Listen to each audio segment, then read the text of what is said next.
Am I the only one who started to wonder if we're over-clamping our projects? It's a question that might sound like heresy in the woodworking world. We all have that wall, that cabinet, that corner of the shop overflowing with clamps of every size and type.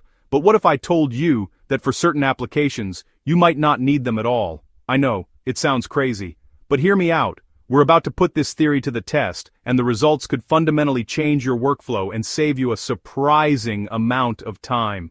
The secret lies in modern adhesives. We're not just using any old glue here. We tested a range of common workshop heroes: standard PVA wood glue, known for its strong initial tack, polyurethane glue, which expands to fill small voids, and even a two-part epoxy, famous for its incredible structural strength and gap-filling properties. Each has unique characteristics that could make clamping redundant if the conditions are right, but the glue is only half the story. Preparation is everything. For our test, we used hard maple, a dense, stable wood, ensuring all pieces were acclimated to the same shop environment and had a consistent moisture content. The mating surfaces were machined to be perfectly flat and square, straight off the jointer and table saw. This is non-negotiable. For an unclamped joint to work, you need flawless surface-to-surface contact. There can be no gaps, no twists, no imperfections for the glue to bridge on its own. With our prep work done, we built dozens of identical butt joints.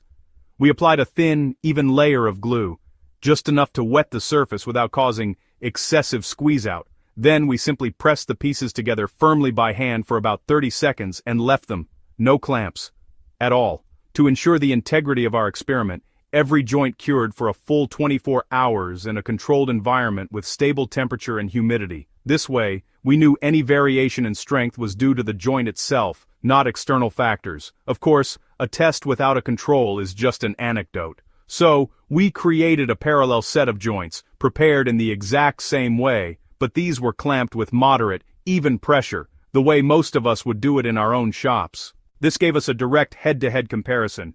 Now for the moment of truth. The first surprise came during handling. The unclamped joints felt incredibly solid. They held together with more than enough strength for gentle movement and positioning, far more than you'd intuitively expect. Then, we pushed them to their absolute limit in a mechanical stress tester, measuring the exact force required for failure.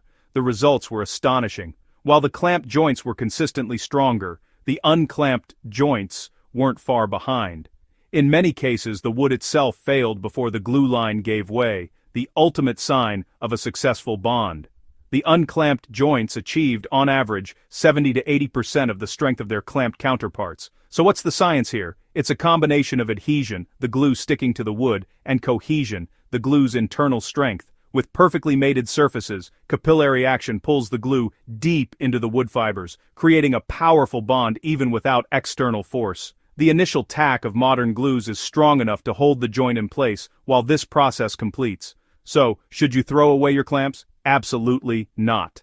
Clamps are still essential tools. Use them whenever precise alignment is critical, like in panel glue-ups where you need to prevent slipping and ensure a perfectly flush surface. They are also non-negotiable for structural joints that will bear significant loads, or when dealing with warped or imperfect wood that needs to be forced into position. But for quick non-structural tasks, like attaching a small face frame or assembling simple jigs where the surfaces are perfect, you can safely skip the clamping step. Just apply firm hand pressure, wipe away any minimal squeeze out with a damp cloth, and let modern chemistry do the work.